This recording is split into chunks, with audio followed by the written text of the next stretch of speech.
Super പ്രൈമിൻ്റെയും അവസാന ഘട്ടത്തിലേക്ക് കഷ്ടി 3 മിനിറ്റേ ഉള്ളൂ. അഡ്വക്കേറ്റ് ജയശങ്കർ, ഇവിടെ ശ്രീ ആന്റണി രാജു പറഞ്ഞത് കേട്ടല്ലോ, മാത്യു ടി തോമസിൻ്റെ മികവ് കൊണ്ടാണ് അന്ന് അഴിമതി ഉണ്ടാകാതെ പോയത് KSRTC-യിലെന്ന്. സെൻകുമാറിന് അതിൻ്റെ തൂവൽ നൽകേണ്ട എന്നാണ് പറയുന്നത്.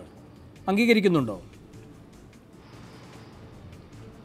സെൻകുമാർ സത്യസന്ധനായ ഒരു ഉദ്യോഗസ്ഥനാണെന്ന് പറയുന്ന പോലെ തന്നെ വളരെ സത്യസന്ധനായ ഒരു പൊതുപ്രവർത്തകനാണ് നമ്മുടെ മാത്യു ടി തോമസ്. അദ്ദേഹം ട്രാൻസ്പോർട്ട് മന്ത്രിയായിരുന്ന കാലത്ത് ഈ വാഹനങ്ങളുടെ ചേസിസ്, ട്രാൻസ്പോർട്ട് ബസ്സിൻ്റെ ചേസിസ് വാങ്ങിക്കുന്നതിൽ അതിൽ അഴിമതി അവസാനിപ്പിച്ച അദ്ദേഹമാണ്. ടാറ്റയുമായിട്ടും ലൈലാൻഡുമായിട്ടൊക്കെ നേരിട്ട് സംസാരിച്ച് കുറഞ്ഞ വിലയ്ക്ക് ഇത് വാങ്ങിക്കുകയും അങ്ങനെ അതിൻ്റെ അടുത്തുള്ള ഇടനിലക്കാരെ ഒഴിവാക്കുകയും ആ വിലക്കുള്ള തട്ടിപ്പ് ഒഴിവാക്കുകയും ചെയ്ത ആളാണ്. അതുകൊണ്ടൊക്കെയാണ് അദ്ദേഹത്തിന് അധികം കാലം സ്ഥാനത്ത് ഇരിക്കാൻ പറ്റാതെ പോയത്. അദ്ദേഹത്തിന് കാലാവധി പൂർത്തീകരിക്കുന്നതിന് മുമ്പ് ആ സ്ഥാനത്ത് നിന്ന് പോകേണ്ട വന്നതിൻ്റെ ഒരു കാരണം ഈ നടപടി തന്നെയായിരുന്നു. സെൻകുമാറിനെ സംബന്ധിച്ചുള്ള നമുക്കറിയാം, വളരെ സത്യസന്ധനായ ഒരു ഉദ്യോഗസ്ഥനാണ്. ഈ 35 കൊല്ലത്തെ സേവനത്തിനിടയിൽ യാതൊരു തരത്തിലുള്ള ആരോപണത്തിനും, അഴിമതി ആരോപണത്തിനെന്നല്ല, യാതൊരു തരത്തിലുള്ള ആരോപണത്തിനും വിധേയനാകാത്ത അപൂർവത്തിൽ അത്യപൂർവ്വ ഉദ്യോഗസ്ഥന്മാരിൽ ഒരാളാണ്. പക്ഷേ നമ്മൾ മനസ്സിലാക്കേണ്ട ഒരു കാര്യം, ഞാൻ ആന്റണി രാജുവിനോട് യോജിക്കുന്ന ആളാണ്. കാരണം സെൻകുമാറിനെ സംബന്ധിച്ചിടത്തോളം അദ്ദേഹത്തിന് ഉത്തരവാദിത്വമുള്ള ഒരു സ്ഥാനത്തിരിക്കുമ്പോൾ അഴിമതി നടത്താതെയും ജീവിക്കാം എന്ന് അദ്ദേഹത്തിന് തെളിയിക്കാം. മറ്റത് അങ്ങനെയല്ലോ. രാഷ്ട്രീയം എന്ന് പറഞ്ഞാൽ വലിയ ഒരു അപകടം പിടിച്ച ഒരു മേഖലയാണ്. അവിടെ അഴിമതി നടത്താതെ ജീവിക്കുക എന്ന് വെച്ചാൽ വളരെ ബുദ്ധിമുട്ടുള്ള കാര്യമാണ്. ശ്രീ മാത്യു ടി തോമസ് രാജിവെച്ച് പോയപ്പോൾ ഞാൻ പറഞ്ഞൊരു കാര്യമുണ്ട്. അദ്ദേഹത്തെ പുഞ്ചിരിച്ചുകൊണ്ട് രാജിവെച്ച് പോയ ആളാണ് മാത്യു ടി തോമസ്. കാരണം അദ്ദേഹം ഭാര്യയ്ക്കും 2 പെൺകുട്ടികൾക്കും വേണ്ടി സൽപ്പേരല്ലാതെ ഒന്നും സമ്പാദിച്ചിട്ടില്ല എന്ന് ഞാൻ പറഞ്ഞതാണ്. പിന്നീട് ഒരിക്കൽ കണ്ടപ്പോൾ ശ്രീ മാത്യു ടി തോമസ് എന്നോട് ചോദിച്ചു, നിങ്ങൾ എന്തുകൊണ്ടാണ് അങ്ങനെ പറഞ്ഞത്? ഞാൻ പറഞ്ഞു, നിങ്ങൾ സത്യസന്ധനാണെന്ന് എനിക്ക് ഉറപ്പുള്ളതുകൊണ്ടാണ് ഞാൻ പറഞ്ഞത്. അപ്പോൾ അദ്ദേഹം ചോദിച്ചു, ആ ചോദ്യം ഇപ്പോഴും എന്നെ പിന്തുടരുന്നൊരു ചോദ്യമാണ്, ഹോണ്ട് ചെയ്യുന്നൊരു ചോദ്യമാണ്.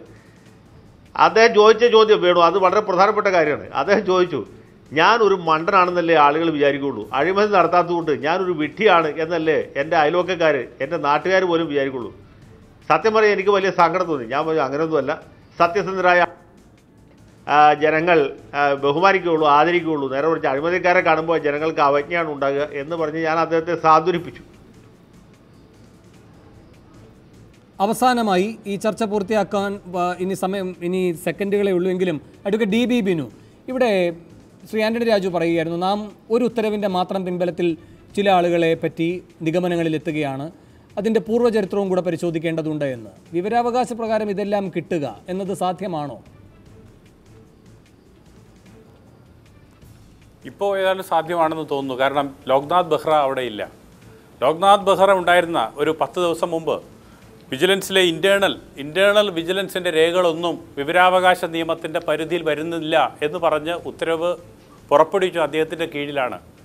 പോലീസിലെ അഴിമതി കണ്ടുപിടിക്കുകയാണ് ഇൻറ്റേർണൽ വിജിലൻസിൻ്റെ ലക്ഷ്യം. അതുമായി ബന്ധപ്പെട്ട ഒരു രേഖയും പുറത്തു വിടേണ്ടതില്ല എന്ന് തീരുമാനിച്ചത് ബെഹ്റയാണ്. അതോടൊപ്പം തന്നെ നമുക്ക് കാണണം, ശ്രീ TP സെൻകുമാർ ഉണ്ടായിരുന്ന സമയത്ത് ഇതിനു മുമ്പ് അദ്ദേഹം അന്ന് ക്രൈം റെക്കോർഡ്സ് ബ്യൂറോ വിവരാവകാശ നിയമത്തിൻ്റെ പരിധിയിൽ വരുന്നില്ല എന്ന് ആ ഉദ്യോഗസ്ഥൻ ഉത്തരവ് പുറപ്പെടുവിച്ചപ്പോൾ ആ ഉത്തരവ് പിൻവലിക്കണമെന്നാവശ്യപ്പെട്ടുകൊണ്ട് സർക്കാരിന് ശുപാർശ ചെയ്യുകയായിരുന്നു അദ്ദേഹം ചെയ്തത്. ഈ 2 ഉദ്യോഗസ്ഥന്മാരുടെ വ്യത്യസ്തമായ മുഖമാണിത്.